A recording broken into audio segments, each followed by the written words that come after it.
2017 physics MCQ paper එකේ 8 වෙනි ගාන ඉඳන් ඉස්සරහට තමයි අද මේ අපි කතා කරන්න යන්නේ. එතකොට ඔයා තාමත් මගේ channel එක subscribe කරලා නැත්නම් අදම subscribe කරගන්න. ඒ වගේම යාළුවන්ටත් මේක share කරන්න වීඩියෝ සෙට් එක. ඔයාලගේ අදහස් තියෙනවා නම් වීඩියෝ එක ගැන යටින් කමෙන්ට් කරන්න. හොඳයි එහෙනම් අපි වීඩියෝ පටන් ගමු. 8 වෙනි ගාන බලන්න. පෙන්වා ඇති පරිපථයේ බැටරිය නැද ගන්නා ධාරාව වෙනුයි. තමයි මෙතනදී මේ තියෙන බැටරිය. බැටරිය විදුලියගාමක බලය වාට දීලා තියෙනවා V කියලා.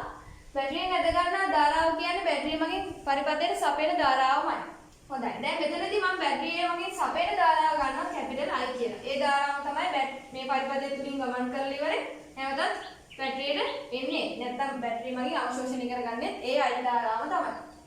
මේ I ධාරාව සඳහා බලන්න දීලා තියෙන උත්තරවල අඩංගු වෙන්න ඕනේ V සහ R කියන ඉංග්‍රීසි අකුරු දෙක.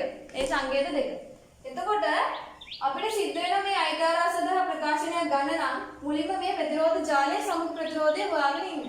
සමු ප්‍රතිරෝධය හොයද්දී අපි ඉස්සෙල්ලම බලන්නේ මොකද්ද? අපිට සුළු කරගන්න ලේසිම කැලේ මොකද්ද කියලා තමයි ඉස්සෙල්ලම බලන්නේ. දැන් ඔයා බලන්න මෙතන මේ ප්‍රතිරෝධ තුන මේවා තියෙන්නේ කොහොමද? සමාන්තරගතව තියෙන්නේ නෑ නේද? මේවා තියෙන ශ්‍රේණිගතව. ශ්‍රේණිගතව ප්‍රතිරෝධ තුනක් මේ විදිහට තියෙද්දි අපිට මේවා කෙලින්ම එකතු කරලා ඒවයි සමග ප්‍රතිරෝධය ගන්න පුළුවන්. එහෙනම් මේ තුන එකතු කරන්න උත්තරේ කීයද? 3යි. හොඳයි මම මේ පැත්තෙන් අද ගන්න සමග ප්‍රතිරෝධයෙන් තියෙන ඒ සෙට් එකේ සමග ප්‍රතිරෝධය නෝ එතකොට මෙතනට 3යි R කියලා. මේ තියෙන්නේ ഘോഷය. මේ ආගේ විදුලියගාමක බලය. ඊට පස්සේ මේ ප්‍රතිරෝධ තුනක් තියෙන ශ්‍රේණිගතව. මොකද මේවා තුනට එකම ධාරාව තමයි ගමන් කරන්නේ. එතකොට මේ තුනත් මට කෙලින්ම එකතු කරලා ඒවයි සමග ප්‍රතිරෝධය දාගන්න පුළුවන් 3R කියලා. දැන් අපි මේ උඩ තියෙන ප්‍රතිරෝධ සෙට් එකේ සමග ප්‍රතිරෝධය හොයාගන්න ඕනේ. ඒක හොයන්න අපිට පාවිච්චි කරන්න පුළුවන් එක ට්‍රික් එකක් තමයි මෙන්න මෙතන තියෙන මේ නිකම් කම්බිය. මේ නිකම් කම්බිය හරි වැදගත්. දැන් ඔන්න ඔයා හිතන්න මෙතනින් එනවා I dash ධාරාවක් කියලා. ඒ ධාරාව මෙතනට ඇවිල්ලා කල්පනා කරනවා මම මේ R ප්‍රතිරෝධය හරහායි නිකම් කම්බිය තුලිනුයි දෙකම තුලින් ගමන් කරනවද නැත්නම් ප්‍රතිරෝධයක් නැති මේ නිකම් කම්බිය තුලින් විතරක් ගමන් කරනවද කියලා. කවුද කැමති ඉතින් ප්‍රතිරෝධයක් තියෙන තැන යන්න නේද? එහෙනම් මේ කම්බිය මේ ධාරාව මොකද කරන්නේ? මේ නිකම් කම්බිය තුලින් ගමන් කරනවා. මොකද ඒකේ ප්‍රතිරෝධයක් නැහැ. එතකොට මෙහෙම යන I dash ධාරාව මේ විදිහට මෙතනින් පහළට එනවා. හොඳයි ඊට පස්සේ මේ ධාරාව මේ විදිහට ගමන් කරනවා. මේ බලන්න ළමයි දැන් මේ R ප්‍රතිරෝධය තුලින් ධාරාවක් ගමන් කළේ නැහැනේ. ඒ හින්දා අපිට පුළුවන් මේ R ප්‍රතිරෝධය මේ විදිහට මෙතන ඉවත් කරලා දාන්න. පරිපථයට කිසිදු හානියක් වෙන්නේ නැහැ. මොකද ඒක තුලින් ධාරාව ගලන්නේ නැති හින්දා ඒක පරිපථයට අදාළ නැහැ. හරි. ඊට පස්සේ ඔයා හිතන්න මෙන්න මෙතනින් එනවා කියලා I double dash ධාරාව. මේ ධාරාවත් අර විදිහටම මෙතනදී ගමන් කරන්න පෙළඹෙන්නේ මොන මාර්ගය තුලින්ද? ප්‍රතිරෝධයක් නොමැති මාර්ගය තුලින්. ඒ කියන්නේ I dash ධාරාව කියලා තියෙන මාර්ගය තුලින්ම තමයි ඒ ධාරාව ගමන් කරන්න පෙළඹෙන්නේ.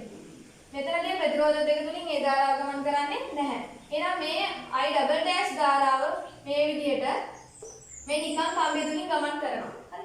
ඒ විදිහට I double dash ධාරාව නිකම් කම්බිය තුලින් ගමන් කරද්දී මෙතන ප්‍රතිරෝධ දෙකේ වැඩක් වෙනවද?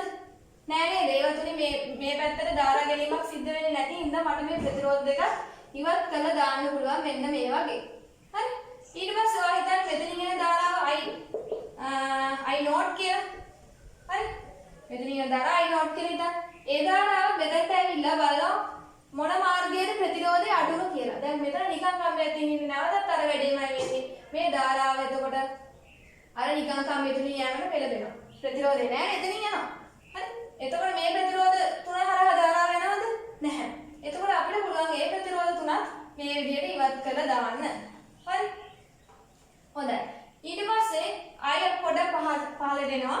එතකොට මේ ඔයා හිතන්න මෙන්න මෙතනින් එන ධාරාව I not dash එකක් කියලා. මේ කම්බිය තුලින් එන ධාරාව. හරි. ඒ ධාරාව මොකද කරන්නේ? අර නිකන් කම්බිය තුලින්ම යෑමට පෙළඹෙනවා. හරි. මේ ප්‍රතිරෝධ හතර තුලින් යන්නේ නැහැ. ප්‍රතිරෝධ එයා බලනවා දැන් ධාරාව මෙතනට ඇවිල්ලා බලනවා ප්‍රතිරෝධය අඩුම තැනින් යන්නේ වැඩි ධාරාවක් නිතරම යන ප්‍රතිරෝධය අඩුම තැන. එතකොට මුළු ධාරාවම මේ වගේ නිකන් කම්බියක් දෙද්දි මුළු ධාරාවම ඒ නිකන් කම්බිය තුලින් ගමන් කරනවා. හරි. එතකොට මේ ප්‍රතිරෝධ සෙට් එක වැඩක් නැතුව යනවා. ඒකත් මේ විදිහට ඉවත් කරන්න පුළුවන්. පරිපථයට කිසිදු හානියක් සිද්ධ වෙන්නේ නැහැ. හරි. ඊට පස්සේ මෙන්න මෙතනින් එන්නේ ඔරිජිනල් ධාරාව I එක. මේ I එකත් මෙතනට ඇවිල්ලා බලනවා කොයි මාර්ගයේද යන්නේ කියලා. එතකොට එයත් මේ ප්‍රතිරෝධය හරහා ගමන් කරන්නේ නැහැ. ඒක මේ ප්‍රතිරෝධය නැති මාර්ගය තුලින් ගමන් කරනවා. ඒ කියන්නේ මෙන්න මේ මාර්ගයේම අර අයි ධාරාව ගමන් කරනවා. හරි. එතකොට මේ ප්‍රතිරෝධ සෙට් එකක් මට ඉවත් කරන්න පුළුවන්. දැන් ඔයාට මේ විදිහට සුළු වෙච්ච පරිපථයක් හම්බ වෙනවා. හරි. එතකොට මේ මෙන්න මේ අග්‍ර දෙක. මම මේ අග්‍ර දෙක A B කියලා නම් කරගත්තොත් එහෙම ඒ A B අග්‍ර දෙක නිකන් කම්බියකින් තමයි මේ විදිහට සම්බන්ධ වෙලා තියෙන්නේ. හරි. නිකන් කම්බියකින් සම්බන්ධ වෙලා තියෙද්දි අපිට කියන්න පුළුවන් මේ අග්‍ර දෙක ලුහුවත් වෙලා තියෙන්නේ කියලා. හරි. ලුහුවත් වෙලා තියෙනවා කියලා මැද්ද තියෙන ප්‍රතිරෝධ සෙට් එක වැඩ නැතුව යනවා එතකොට. නිකන් මේ දෙක සෙට් වෙලා තියෙන්නේ. ඒකයි ඒ අග්‍ර දෙක ලුහුවත් වෙනවා කියන්නේ. එතකොට මැද්ද තියෙන ප්‍රතිරෝධය ඇත්තට වැඩ නැතුව යනවා නේ. එතුලින් ධාරාවන් ගලන්නේ නැති නිසා. හොඳයි. දැන් එතකොට දැන් බලන්න මේ ප්‍රතිරෝධය දැන් කොහොමද තියෙන්නේ? ශ්‍රේණිගතව. හරි. එහෙනම් අපිට පුළුවන් මේ පරිපථය තව චුට්ටක් සුළු කරගන්න. ශ්‍රේණිගතව තියෙන නිසා මේ දෙක එකතු කරන්න. එතකොට මට එනවා මේ විදිහට B කෝෂය. ඊට පස්සේ ඒකට සෙට් කරපු සමග ප්‍රතිරෝධය එනවා 3IR දර 3IR දෙක එකතු කරාම 6IR. හොඳයි. මේ දැන් කෝෂය මගින් සපයන ධාරා I. හවුදයි දැන් ඔයා සමග ප්‍රතිරෝධය විතර B සමාන IR දාන්න.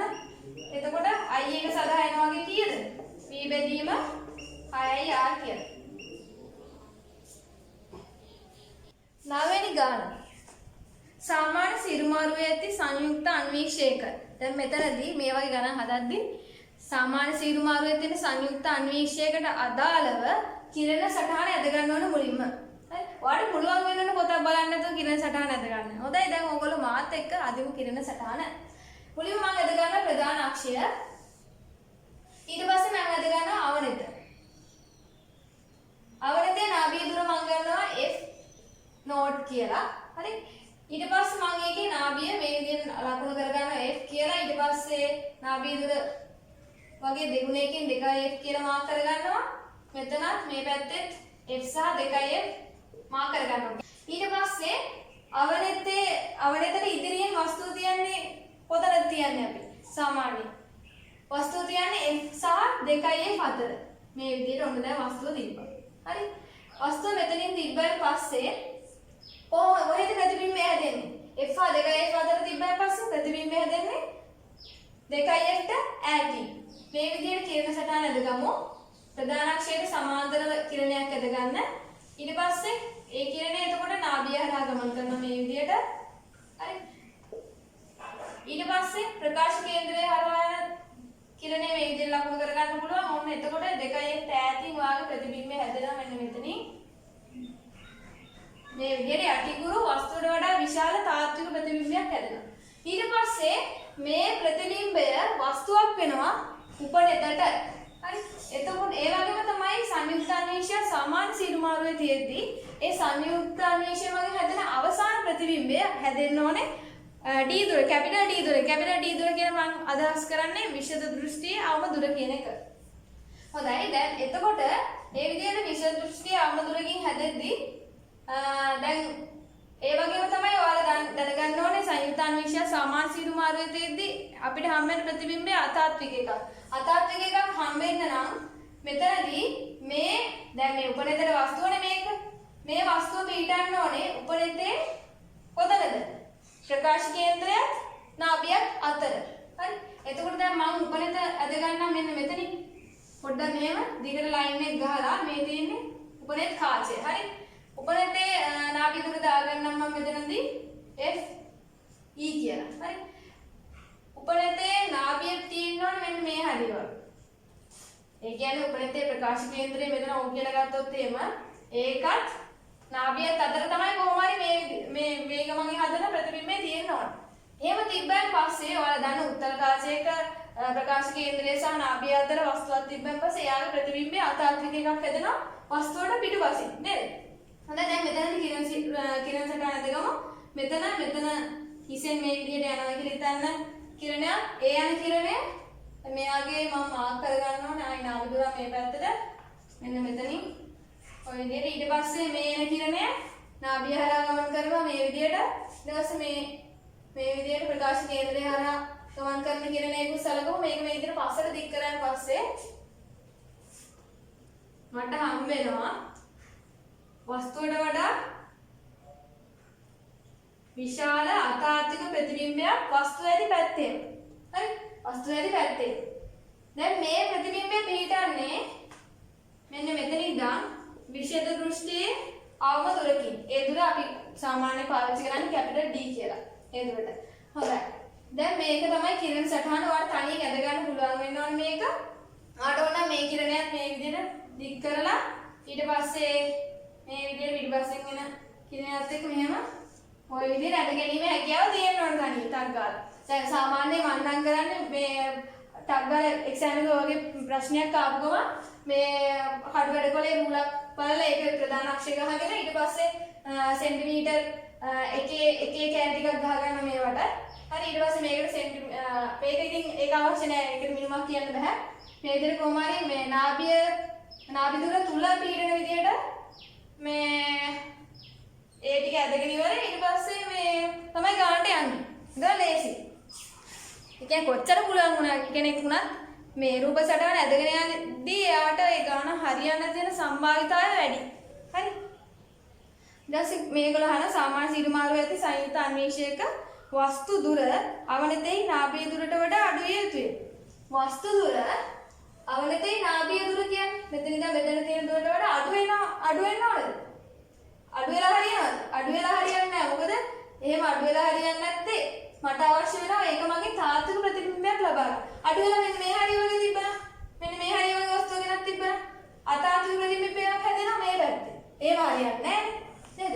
මට අවශ්‍ය තාත්වික ප්‍රතිබිම්බයක් හදාගන්න මොකද ඒකෙන් කිරණ විදුවල ඉවරේ මට මේ ප්‍රතිබිම්බය බලා ගන්න අවශ්‍ය උපනිත තුලින්.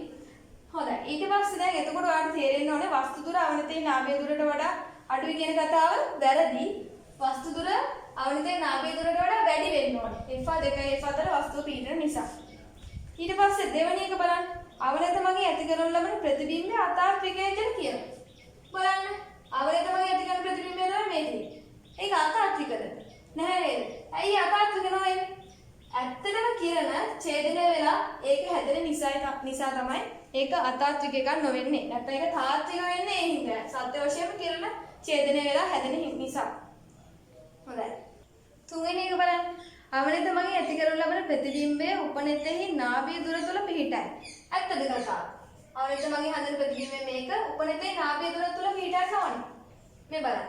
උපනෙතෙහි නාභිය තියෙන මෙන්න මෙතන. ඒක මම ලියාගන්න FE කියලා. උපනෙතෙහි නාභිය දුර තුල තමයි පිහිටන්න ඕනේ. අවනත මගේ හදන ප්‍රතිබිම්බය මොකද මට අවශ්‍ය වෙනවා මෙන්න මේ පැත්තේ අතාර්ථික ප්‍රතිබිම්බයක් වඩා විශාල අතාර්ථික ප්‍රතිබිම්බයක් ලබා ගන්න. ඒ හින්දා තමයි මේ විදිහට සෙට් කරලා තියෙන්නේ.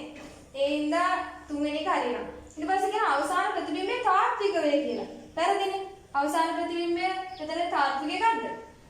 නෑ නේද? ඔයාලට හම්බෙච්ච අවසාන ප්‍රතිබිම්බය අතාර්ථික එකක්. එහෙනම් ඒක වර්ධිනවා. හොඳයි. ඊට පස්සේ වඩා විශාල නාභිය දුරක් සහිත අවනතක් භාවිත කිරීමේ සමස්ත කෝණික විශාලනය වැඩි කළ හැකිය කියලා තියෙනවා. සංයුක්ත අන්වීක්ෂයක සාමාන්‍ය සීරුමාරුවේදී කෝණික විශාලනය හොයන සමීකරණය තමයි මේක. ඔයාලට පුළුවන් නම් මේක පාඩම් කරගන්න. නැත්නම් ව්‍යුත්පන්න කරලා ටක් ගාලා මේක ගන්න හොඳට ප්‍රැක්ටිස් වෙන්න. හරි? දැන් මේ බලන්න. මෙතනදී මේ තියෙන කෝණික විශාලනය කැපිටල් M කියලා අරන් තියෙන්නේ. හොඳයි. ඊට පස්සේ මේ බලන්න. දැන් ඔය කියන කතාවට අනුව ඒගොල්ලෝ කියනවා වඩා විශාල නාභිය දුරක් සහිත අවනතක් භාවිත කිරීමෙන් වඩා විශාල නාභිය දුරක් තියෙන අවනතක් කියන්නේ ඒ කියන්නේ F නෝට් එක වැඩි කරොත් එහෙම මොකද කරන්න පුළුවන් කියලා කියන්නේ සමස්ත කෝණික විශාලනය වැඩි කළ හැකියි. ඒ කියන්නේ මෙන්න මේ අගේට මොකක්ද වෙන්නේ කියලා අහන බලමු වැඩි වෙනවද කියලා. මේක වැඩි කරොත් එහෙම මොකද වෙන්නේ? මෙතන M සදහනගේ අඩු වෙන්න ඕනේ. හරි. එතකොට බලන්න වෙලා තියෙන වැඩේ මේ ඔය කියන කතාව එතකොට සමස්ත කෝණික විශාලනය වැඩි කළ හැක. සමස්ත කෝණික විශාලනය වැඩි කරන්න පුළුවන් වුණාද? බෑ නේද? සමස්ත කෝණික විශාලනය අඩු වුණා. එහෙම පාවිච්චි කරපු නිසා. මේ සංයුක්ත අන්වීක්ෂයක් ගත්තන් පස්සේ ඒකේ වේදිකාව මත නිදර්ශකයේ තියලා ඉවරේ අපි ફોකස් කරායින් පස්සේ ඔයාලට වදන්නවා මේ අවනෙත් කාච වලට වඩා ආසන්නයෙන් තමයි නිදර්ශකයේ තියෙන්නේ. ඒ විදිහට නිදර්ශකයේ වඩා ආසන්නයෙන් තියනවා කියන්නේ එයාගේ මේ විදිහට FR 2F එකක් තියෙන්න ඕනේ. මේ කාචයට හුඟක් ළඟින්. ඒ කියන්නේ ඇත්තටම මේ අහනෙත් කාචයේ නාභිය දුර අඩු වෙන්න ඕනේ. ඒ වගේම තමයි මම